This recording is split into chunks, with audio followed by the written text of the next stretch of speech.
Good morning, daily fantasy sports fans. Ryan here with the DFS 5-pack. Hopefully, everybody had a lovely Christmas. If you're like me and you're playing against Alvin Kamara in your fantasy championships, not so good. That was a heck of a performance to nut basically everything else on the showdown slate yesterday, but not have Kamara in the captain spot, which again was probably a dumb move on me. So I have nobody to blame but myself on that one. And lose by like 2 points, like it was a bad feeling. That was a heck of a performance. If you're playing up against them, it sucks. I know the feeling. I'm with you on that one. If you're playing with them, good for you. I would say I'm on the jealous side of things on that one. So we're going to run through the showdown, or not the showdown, the 3-game slate for the Saturday. It's going to be more like a members-only video. We're going to include every game on the slate. Matt's got some internet issues today, so we're going to roll solo. And we'll just fly through it real quickly and wish everybody the best of luck on the day. And then I'll be back to talk to you guys about NBA a little bit later. Let's see here. So you guys know that we had the NBA package on sale, and we had the 10 spots left for the NBA only package. Those have been filled. However, because it's the holidays, I haven't gotten contact with the guy that does the web stuff yet. So I don't know. For the rest of the day, it might be about $75 before it goes up to full price at 120. I won't stop you from purchasing at this price, so it's probably the last day to take advantage of that. And don't forget to check out our show sponsor, Overlay Fantasy Sports. Been on a wicked losing streak on the matchup shop, but finally won a couple of small bets yesterday. So I'm feeling good. We're going to get back rolling onto this like we had been for a while. Basically, when you play in the matchup shop, you get the ability to take these 1v1 matchups, or you can run parlays, for example. Like, I know for a lot of guys who like to go more for like the big score type of angle, let's just say you pick the 4 picks that you like today, whatever they are, placing the bet that you feel comfortable with. You can get a 10-to-1 payout in a situation like that, which can be a lot of fun. So give it a whirl. The name of the website is overlaydfs.com. Let's move into the DraftKings slate, and I'll just give you some quick thoughts about how I feel. I did talk to Bellman this morning, so I know where he's looking as well. As far as the quarterbacks on this one go, you guys know, I'm a huge Kyler fan. I was big on him last week. He was really, really good. But for me, I prefer Tom Brady for $700 less. And I'm not a big Brady fan, but I like him in this spot. They're playing in a dome, which is important this time of the year, as I'm staring out at some really cold weather. Not that Tampa Bay wouldn't be nice out. I'm just saying you got a fast track in Detroit. This is a team that doesn't generate a ton of pass rush, which is what Brady is really, really bad at, right? He struggles against the pass rush. That's not Detroit's forte. So desperate team without any running backs, really. You know what I mean? Like, they don't have Ronald Jones, so their only really good runner of the football is not around. You guys know Fournette's not very good. It's not like they're going to trust Vaughn or McCoy or anything like that. So I think it's a great day for Tom Brady. I know Bellman also likes Beathard a little bit at 5K, which I can get on board with. He's not a great quarterback, but he's not a terrible fantasy quarterback. He's able to get things rolling when given the ample opportunity to. So I don't hate that as an idea. Give it a whirl. He's only 5K. Arizona is not a defense where, we're terrified of anything like that. But if I'm making one lineup, I'm going to roll a Tom Terrific and just, go up against Detroit, which we all know his defense is not great. They're bad against the run. They're bad against receivers. They're bad against quarterbacks. So I would probably stick with Tom Terrific right here. Now, the running back position, not good. It is not good to me at all. What you got here is you got Josh Jacobs in a less than stellar spot against one of the better defenses in football. If you like Vegas in this one, I know Bellman expects him to play well today, so he likes Jacobs more than I do. He also likes Swift more than I do. You can't run on Tampa, but what Swift does have working in his favor, pretty simple, right? He's the PPR guy, and they're going to have to pass it against Tampa because Tampa's going to put up some points. And this is a guy who's good for 4, 5, 6 catches per week. So while I don't love the spot for a running back against Tampa, on a weaker running back slate like this, knowing that the guy's going to eat up some PPR points, Swift is a guy I'm also looking at, even though it is far from a crush spot against the number 1 run defense in football. Then we get down to the Miami situation, which is difficult because Gaskin's back this week, but they might ease him back in. You don't really know what it's going to be like. Ahmed has played all right in his absence, averaging over 4 yards a carry, coming off a good week against New England. I think there's a good opportunity for them to kind of split the carries right here, which isn't good for either of them. Now, you love the matchup with Las Vegas, but I haven't heard anything dictating where that they're going to roll the touches to. And they got a little bit of a more full backfield right now. And I guess we just don't really know what they're going to do. So not great. Okay, Mostert is out for San Francisco against Arizona, which leaves them, and if you check out the Arizona running back situation or the San Francisco running back situation, it's Wilson, Coleman, and McKinnon. Well, Coleman has 26 carries this year for 50 yards, has not been good. Very little work in the passing game with 3 catches all season.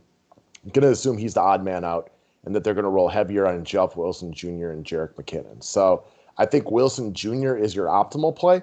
But if you want to try, GPP's pivot into McKinnon, I can understand why somebody might want to do that.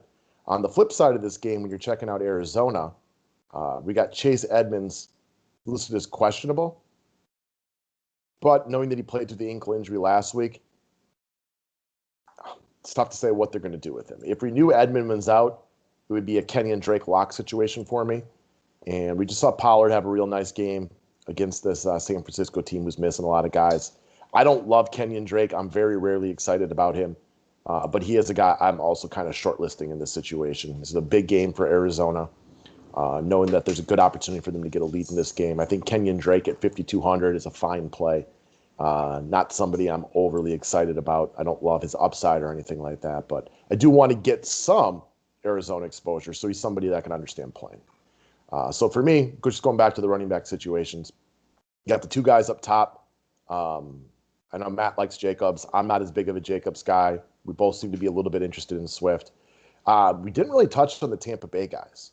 And Fournette ended up being good from a DFS perspective last week, but he wasn't good, right? Like the guy had 17 touches against Atlanta for 65 yards. He happened to fall in the end zone twice on 2 one-yard runs, I think they were. He is not very good anymore. I personally don't have a ton of issues not playing him. Could be wrong on that one. McCoy was brought in to be the 3rd down back last week. No carries, but 3 the catches. And that was a weird game where Tampa Bay got down early. Keyshawn Vaughn, also their draft pick this year, he had 2 carries. Not a lot of work in the passing game. So if you're going to play someone, it seems like Fournette's the best bet. But I'm not overly excited about it, despite the fact that it is a really good matchup. So take from that what you will. I think if it's me, I'm probably starting Wilson Jr. and Kenyon Drake, but the second running back to me is up in the air because I could easily find myself just using Swift as well because he's good. And you know that, they're going to be passing the ball. And again, even though I don't like Fournette, I get it. And I get both Miami guys. If you think that one of them is going to be the lion's share carries, if it comes out, and it won't because it's a Saturday night game before you start here, that like Gaskin's the lead guy and getting all the work, then I would like him a lot. All right, moving over to the wide receiver situation. I know Bellman's favorite play, dollar for dollar, is Antonio Brown.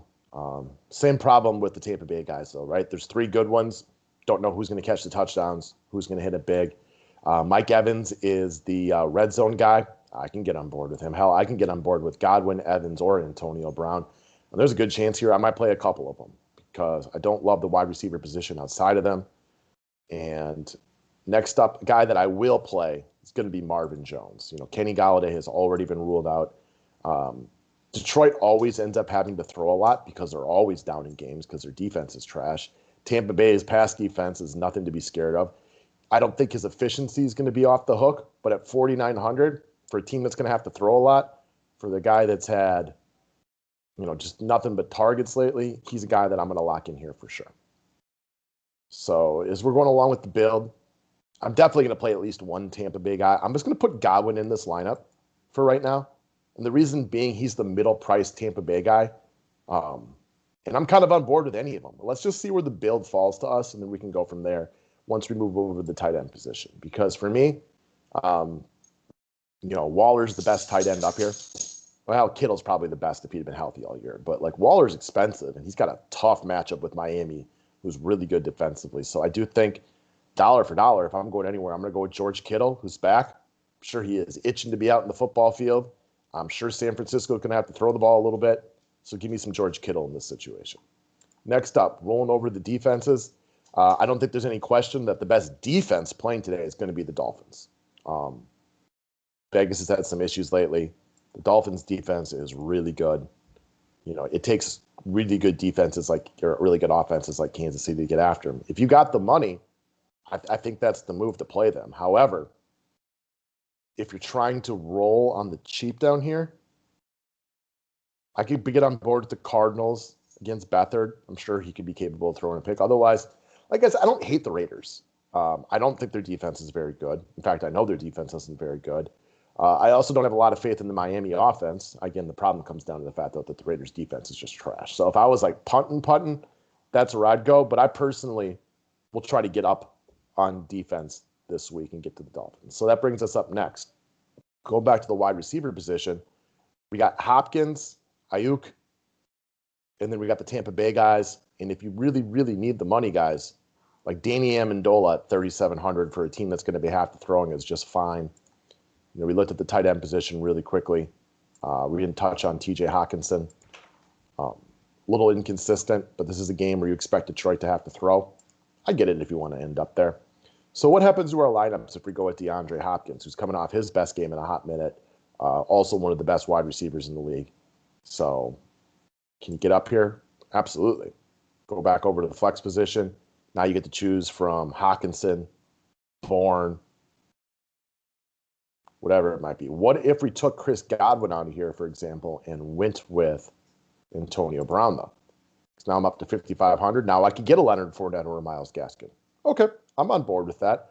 Or hypothetically, if we wanted to punt defense, which is always a move that's worth discussing, I could get Ayuk in my lineup. So I think that's the real question, or DeAndre Swift. And never hesitate to leave a few dollars on the board in the right situation as well. So I think for me, Tom Brady is my optimal quarterback.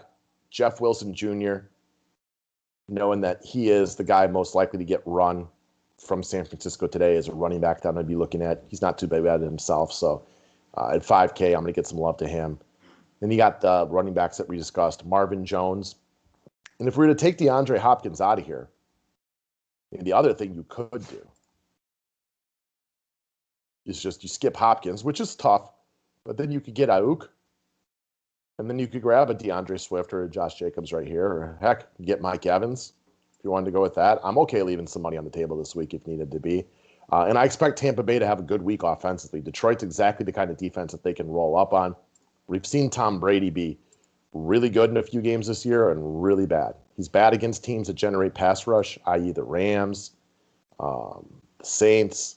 Wasn't very good against the Giants. He wasn't good against my Packers, but that was because he didn't have to throw, so that's different. Wasn't great against Chicago. But teams that don't generate much pass rush, i.e. the Chargers, the Falcons in the second half, Kansas City, Carolina, he had really, really good days. So that's where I'll end up. Wish you all the best of luck today, and we'll be talking about some NBA here in just a little bit.